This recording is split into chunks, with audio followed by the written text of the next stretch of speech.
또 하나가 중국의 첨단 기술에 대해서 제재를 하는 건 되게 오래 되지 않았습니까? 네네. 반도체도 그렇고. 네. 근데 최근에 AI나 네. 딥시크도 그렇고 네. 로봇, 특히 뭐 두 발로 직립보행하는 네, 로봇도 네. 막 뛰어다니고 하는 것 봐도 네. 그렇고. 휴머노이드가 요즘 대단하죠. 예. 그렇죠. 뭐 반도체 예전에 뭐 7나노 때도 네. 그렇고 이 발전 속도 어떻게 보면 미국의 제재로 인해서 중국의 정신력에 더 도움이 됐다. 막 이런 평가도 나온다 하더라고요. 그렇습니다. 그리고 그 과학기술 제재는 바이든 정부 들어오면서 아주 중국에 대해서 수위를 엄청 높였는데요. 중국은 거기에 대응해서 소위 거국 체제라고 해서 거국 체제. 예, 국가 전략 수준으로 올려서 그야말로 총력을 기울여서 이 기술 개발을 해서 미국의 기술 제재를 벗어난다 해가지고 여태까지 추진해 오고 있거든요. 그러니까 그 성과가 하나씩 둘씩 나오는 건 어찌 보면 당연한 겁니다. 저는 이 중국의 과학기술 정책을 제 나름대로는 이런 단어로 표현을 해요. 과학기술의 인해전술. 돈도 엄청나게 투자를 하고 사람도 엄청나게 집어넣고 예. 해외 유수 과학자도 엄청나게 모셔오고 예. 예, 이렇게 해서 이거고 저거고 가리지 않고 막 하는 거죠. 그만큼의 어떻게 보면은 인재들도 계속해서 육성을 하고 있고 이번에 딥시크 만든 사람들도 뭐 해외파가 아니라 다 중국 내에서 공부한 사람들이라고 하고 네. 그 딥시크 같은 생성형 AI 기업이 또 중국에는 셀 수 없이 많다 하더라고요. 네, 굉장히 많죠. 최소한 그리고 수십 개는 있고. 예. 그리고 더 많이 나올 거고요. 휴머노이드 로봇 그러니까 직립보행 네. 하거나 사족보행하는 이런 로봇 예. 기업도 60개 이상 있다고 하고 60개요? 지금 제대로 로봇 이름이 알려진 것만. 그렇죠. 네. 로봇 관련 기업이 그 중국 통계 제가 정확한지 모르겠습니다만 그 로봇 관련 기업 수가 17만 개? 뭐 이런 정도인 걸로 알고 뭐 있거든요. 소프트웨어 부품 뭐 그렇죠. 밸류체인 따지면 예, 엄청 예, 많다는 예, 거죠. 근데 일단 두 발로 걸어 다니는 로봇만 해도 한 예. 60개 정도 회사가 만든다 예. 뭐 이러더라고요. 예. 중국에서 이런 혁신 기업들이 나올 만한 어떤 뭐 토양 이런 게 잘 돼 있습니까? 잘 돼 있죠? 한번 생각을 해보세요. 일단 중국은 공산주의 국가예요. 그죠? 네. 거기는 종교 믿는 사람이 아주 적지 않습니까? 그러니까 기본적으로 유물론이고. 그래서 그 국가 지도자들도 지금 거의 다 이과지 문과는 거의 없어요. 그러니까 다들 엔지니어 마인드가 굉장히 강하고 거기에다가 지금 그 국가가 과학기술 개발을 위해서 그렇게 총력을 기울이고 투자하고 또 정신 그 훈련도 많이 시키거든요. 네. 그래서 제가 몇 번 말씀드린 것 같은데 지금 현재 중국의 젊은이들은 네. 훌륭한 엔지니어가 돼서 미국이 제재하고 있는 기술을 개발해서 국가의 보온을 해야지. 조국과 민족의 보온을 해야지. 그리고 취약한 분야, 반도체 이런 거는 아예 반도체 학과가 아니라 반도체 대학을 막 만들고 지금 그 반도체 관련 학과가 다 합쳐서 지금 정원이 거의 대학 70만? 뭐 이 정도 될걸요? 반도체 관련 전공하는 학생들이요? 70만 명? 예. 아니 그 중국에 1년에 졸업하는 대학생 수가 네네네. 1000만이 넘거든요. 근데 거기서 이과생들이 600만이 넘어요. 그러니까 그중에 10%가 반도체 관련돼 있다. 반도체 관련이라고 얘기하면 뭐 반도체 학과도 있겠지만 뭐 전자 쪽도 있을 것이고 전기 쪽도 있을 것이고 뭐 IT 쪽도 있을 것이고 그럴 거잖아요. 예. 그러니까 뭐 그 6, 70만 나오는 건 쉽죠. 그러니까 인해 전술이라는 말이 딱 맞네요. 그래서 저는 인해 전술 반도체에만 70만 명이 전공을 해서 1년에 그렇게 예. 졸업을 하고 있는데 네. 그들 중에서 예. 뭐 10나노 이하 못 만들게 뭐 예. 이렇게 또 가는 거고요. 예. 10만 명 중에 하나 천재 같은 친구가 나온다 그러면 뭐 다 먹여 살리는 거고. 네. 또. 그 H20이라고 하는 그러니까 엔비디아의 GPU, 네네. H100이라든지 네. 뭐 이런 거는 수출 못하게 하니까 네. 중국용으로 엔비디아가 H20을 네. 만들어서 막 공급을 했고 네. 그거 바탕으로 뭐 딥시크도 만들었다고 하는데 네. 이제 그것도 수출 제재한다고 하지 않습니까? 네. 그러면 중국은 또 어떻게 대응을 할까요? 거기에 대한 대응은 이미 나왔죠. 그러지 않아도 그 엔비디아의 그 GPU를 자체적으로 개발하기 위해서 노력을 해오고 있었는데 네네네. 지금 엇비슷한 거는 만들었어요라는 기업들이 몇 개 나왔었거든요. 바이런이라든가 화웨이라든가 뭐 이런 데서 그런 것들을 개발을 하고 네. 만들었었는데 얘네가 이 성능이 엔비디아만큼 안 나왔던 거예요. 그렇죠. 예. 그런데 H20 같은 것도 못 따라가요. 그러니까 H100이 예를 들어서 이 성능이 말 그대로 100이라면 그러면 H20 같은 경우는 거기에 뭐 예를 들어 80% 수준이라고 얘기를 해보죠. 쉽게. 네. 그러면 이제 중국산은 한 70%밖에 안 나오는 거죠. 그러니까 고객들이 중국산을 안 사요. 근데 이걸 다 제재를 해버리니 선택의 여지가 없죠. 그러니까 중국산을 이제 가져다 쓰는 겁니다. 그래서 지금까지 그 AI 칩을 개발해왔던 중국 하이테크 회사들이 지금 노관하고 있다는 뉴스들이 계속 나오고 있고요. 그리고 이제 그 화웨이 같은 데서는 우리가 그 H100만큼은 안 돼도 H20만큼은 돼라고 이렇게 발표를 했는데 뭐 비판은 많습니다. 뭐 전력 소비가 뭐 너무 많기 때문에 뭐가 어떻고 이런 말들은 있는데요. 중국의 지도자들 입장에서 볼 땐 네. 그만하면 된 거죠. 그만하면 잘했어죠. 아, 그래 앞으로 더 노력해서 더 개발을 해서 그런 단점을 고쳐봐 이고. 그러니까 지금 미국 기업에 비해서 더 돈을 써야 되고 더 에너지를 써야 되고 더 낮은 성능으로 있는 그런 GPU를 써야 된다는 것은 틀림없지만 네. 그에 비해서 또 국가 역량을 집중하고 있고 또 자원이 부족한 환경에서 그걸 하다 보니 그러니까 딥시크 같은 기술이 또 나오는 것이고요. 적은 자원을 가지고 어떻게 해보려고 하다 보니 거기에 맞는 기술이 나오는 거죠. 그래서 이거는 사실은 뭐 미국이 잘 못하고 중국이 잘한다는 뜻이 아니고요. 네. 그 반대인데 우리 같은 한국 입장에서 그걸 절대 무시할 수 없다는 겁니다. 그렇죠. 이제 GPU, NPU까지도 메이드 인 차이나로. 네. 근데 그것도 미국산 수입이 안 되면 또 중국 내에서 중국산 네. 수요가 더 많아지는 거고. 네. 젠슨 왕도 그래서 어쩔 수 없이 중국에 공을 많이 들이긴 하더라고요. 네. 또 얼마 전에도 찾아갔었고. 예. 한국은 보이지도 않나 봅니다. 근데 또 중국도 장기적으로 완전히 GPU를 대체하는 시나리오도 그럼 내부적으로 다 갖고 있겠네요. 네. TSMC는 어떨까요, 과연?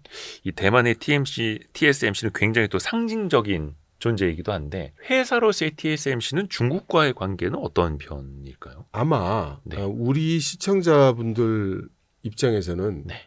우리나라처럼 이거 아니면 저거, O 아니면 X 이런 그 대답을 기대하실지도 모르겠는데 예. 실제로 대만 같은 경우는 그렇지 않죠. 제가 그 이 책의 저자인 이제 콜린 황을 뭐 두세 번 만났어요. 세 번 만났군요. TSMC와 트럼프 이펙트. 예. 이철 박사님이 최근에 번역하신 책. 네네. 근데 이제 이 콜린 황 동사장이 이제 저한테 이렇게 얘기를 해요. 네. 그 한국은 지금 타이완이 어느 정도 상황에 와 있는지를 잘 인지를 못하고 있는 것 같다. 네. 그런데 지금 대만의 GDP의 65%를 ICT 산업이 차지하고 있다. 네네네. 여기에 대해서 물론 비판도 있다. 너무 그쪽으로 쏠려 있다는 그런 비판도 있는데 네네네. 역으로 말하면 전 세계 글로벌 마켓에서 ICT 분야에서의 소프트웨어나 서비스는 미국이 주도하고 있지만 하드웨어는 우리 대만이 주도하고 있는 거다. 대만 없이는 안 된다. 대만 없이는 안 된다. 이제 그런 얘기를 하고요. 그다음 대만과 그 중국과의 관계를 볼 때 이 대만은 첫째 외교 관계 있는 나라가 거의 없잖아요. 그 대부분 이제 중국 때문에 타이완과는 이제 수교를 절교한 상태이죠. 네, 그렇죠. 두 번째로 중국 같은 경우에는 대만 기업이나 대만 사람을 자국민 취급, 자국 기업 취급이거든요. 그러니까 뭐 예뻐서라기보다는 큰 포석으로 우리가 통일 조국을 추진하기 때문에 이제 그렇게 하는 거예요. 중국 입장에서요. 네. 그래서 하나의 중국이니까 그쪽에서 봤을 땐. 그래서 대만에서 중국으로 뭐 물건을 팔면 거기 관세가 없어요. 어차피 같은 나라인데 무슨 관세냐. 그렇죠. 그런 관세 매기는 게 더 이상한 거예요. 그렇죠. 그런 거예요. 그래서 그 지금까지 소리 소문 없이 대만 기업들이 중국에서 많이 성장했습니다. 제가 이거 참 이런 면에서는 굉장히 안타까운 것이 트럼프 1기에서 그 무역 전쟁을 일으켰을 때 그때 2016년 기준으로 트럼프가 2017년에 이제 시작을 했으니까요.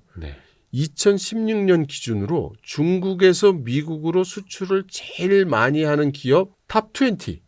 20개 회사 중에 삼성이 있었어요. 중국에서 만들어서. 네, 중국에서 만들어서 미국에 파는 회사로. 그런데 대만 기업은 20개 중에 15개였습니다. 근데 우리나라에서는 그 대만의 위상을 잘 모르는 거예요. 근데 그럴 만한 게 대만 기업들은 지금 브랜드 비즈니스가 별로 없어요. 그러니까 대만의 브랜드를 붙인 소비자 제품이 별로 없어요. 근데 대만 기업 입장에서는 외교 관계도 없고 브랜드를 강조하기가 어려우니까 네네네. 다 중간재 비즈니스로 많이 가거든요. 아하. 그러면 되게 부품이잖아요. 네. 그러면 이제 단가 싸움하고 그다음에 고객은 항상 큰 그 제조업체고 네. 이제 이런 거니까 소비자들은 그 대만 업체의 이름을 잘 못 들어보는 거예요. 아하. 하지만 절대 규모가 작지 않고 실력이 적지 않다는 거죠. 네네. 그래서 최근 몇 년 사이에 그 중국에서 이제 철수해서 네. 특히 그 팬데믹 이후에 철수해서 대만으로 돌아온 대만 기업들이 꽤 많은데 이들이 대만으로 돌아오면서 가지고 온 돈이 예. 한화로 340조 정도 된다고 합니다. 그런데- 우리나라 그 연간 예산의 절반 정도 되네요. 그렇죠. 네. 그런데 안 가지고 온 건 얼만큼 되는지를 모른대요. 아, 그것도 있어요. 그렇겠죠. 더 많다. 그럼 모르는 거죠. 예. 그래서 이렇게 대만 같은 경우에는 눈에 보이는 수면 위에 올라와 있는 실력보다 마치 그 빙하처럼 이 수면 아래에 있는 실력이 이제 굉장히 좀 크거든요. 예, 우리가 이제 그걸 좀 인지할 필요가 좀 있다고 봅니다.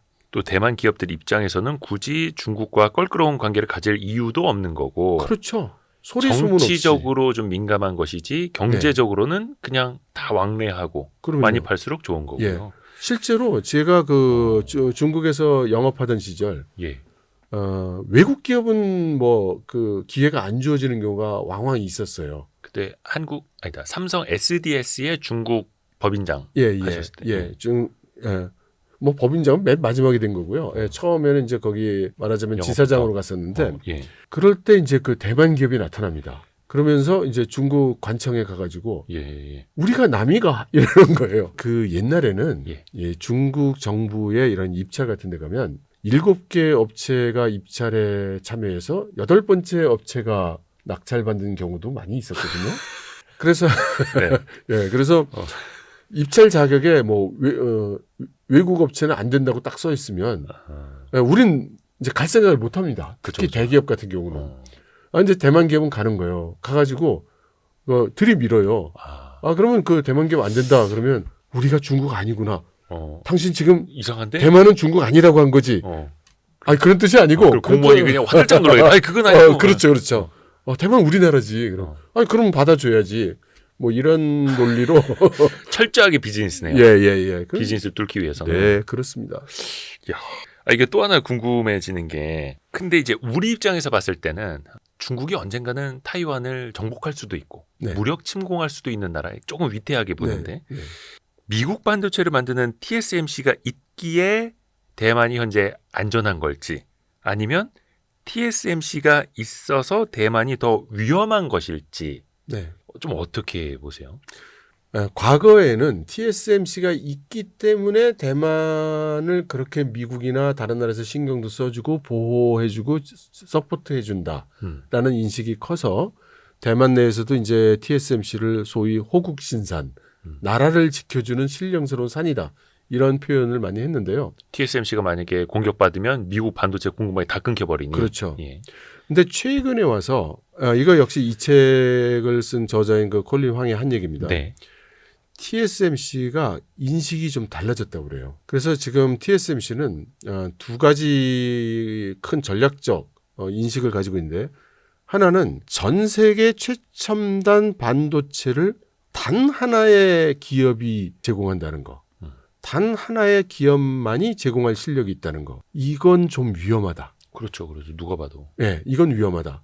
그래서 무슨 전쟁 같은 거가 아니더라도 첫째, 고객이 이러다 내 명주를 완전히 제가 잡고 흔들겠는데? 라는 그런 경계감이 생길 것이고. 슈퍼을. 그렇죠. 네. 그렇다면 기술 개발 방향도 이제 TSMC에 안 묶이는 방향으로 개발해 나갈 가능성이 이제 있고 여러 가지로 옛날 고사를 들더라고요. 옛날에 뭐 중국에 무슨 나라가 있었는데 네.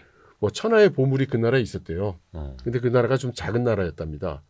그래서 큰 나라가 그 이유도 안 되는 명분을 대가지고 그 나라를 쳐들어가서 멸망시켰는데 네. 그러니까 그게 그 나라는 잘못한 게 없지만 보물을 가지고 있는 게 잘못이었다. 그래서 이제 TSMC가 그런 식으로 대만에게는 너무 큰 보물이기에 거꾸로 그 공격의 대상이 되거나 견제의 대상이 될 수 있다. 그런데 그 공격을 하면은 그 어떤 현상이 발생하냐면 TSMC가 생산이 중단되면 피해 입는 건 다 서방이에요. 그렇죠, 그렇죠. 예, 중국은 뭐 지금 제재 때문에 예. TSMC의 레가시 칩 빼고는 지금 받는 게 없으니까 예, 그렇게 손해 날 게 없습니다.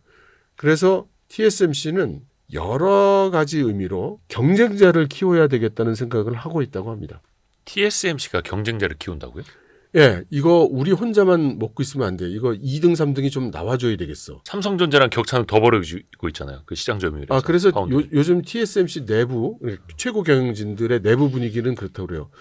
아, 삼성이 좀 분발해줘야 되는데 이 친구들이 좀 와가지고 그 점유율 한 15%, 20% 정도는 가져가 줘야 이게 우리가 되는데 말이야. 그리고 10%도 간당간당하고. 예, 세 번째도 좀 나타나줬으면 좋겠어. 그럼 우리가 한 25%, 30% 정도는 그 친구들이 좀 가져가면 그럼 모양새도 좋고 고객들도 더 이상 견제할 생각을 안 할 것이고 다 좋을 것 같은데. 너무 독점하면 자기네만 지금 막 계속 튀니까. 그렇죠. 예.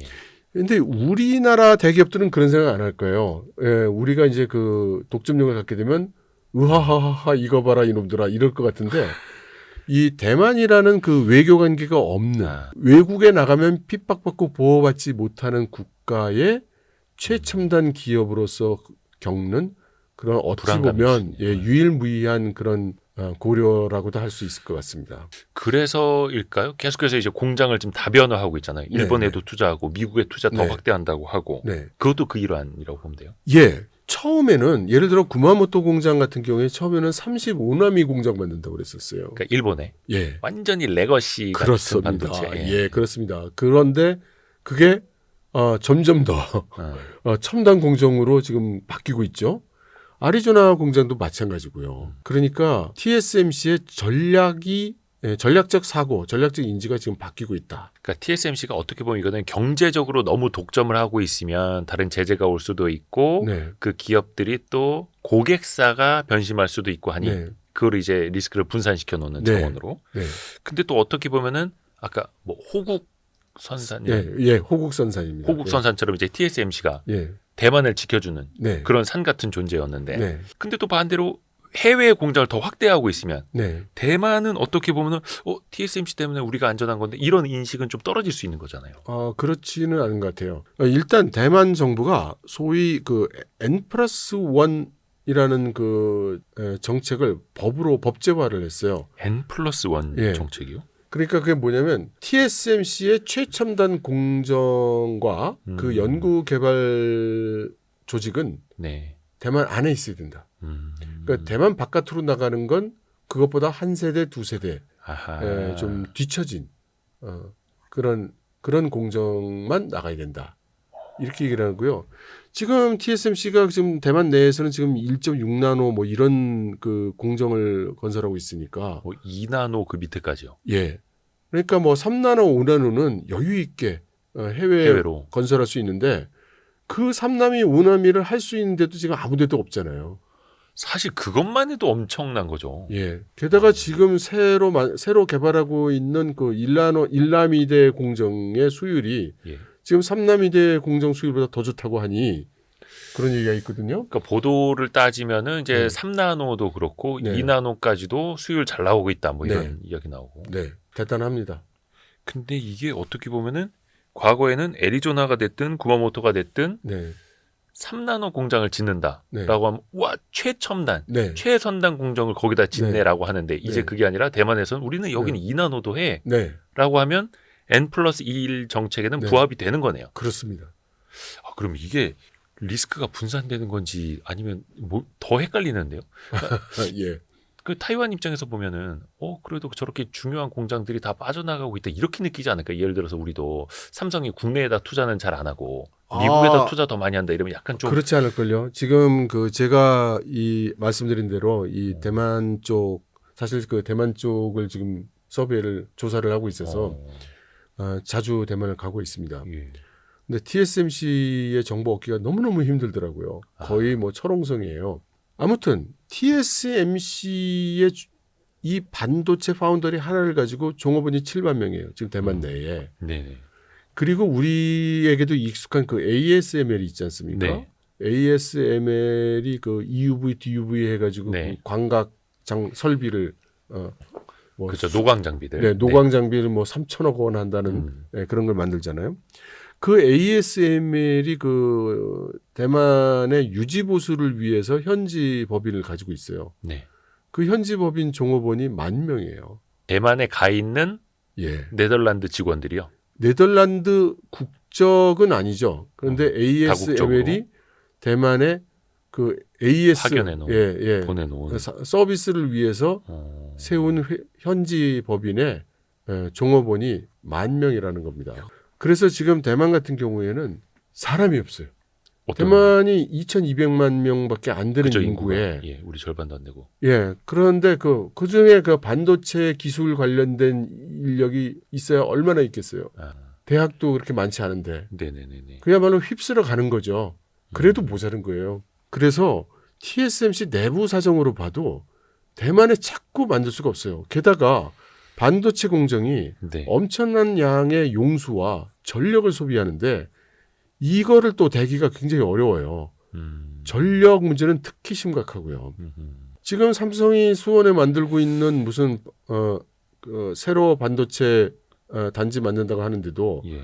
전력을 공급할 수 있느냐 없느냐가 이렇게 논란이 되고 있지 않습니까? 똑같은 거예요.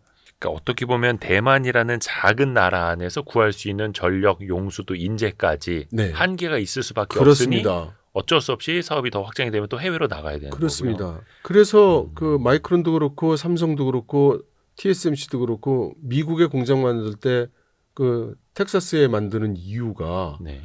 거기가 전력이 풍부하거든요. 다른 데 가면 전력을 제대로 공급받기가 어려워서 이제 그러는 거니까 그게 큽니다.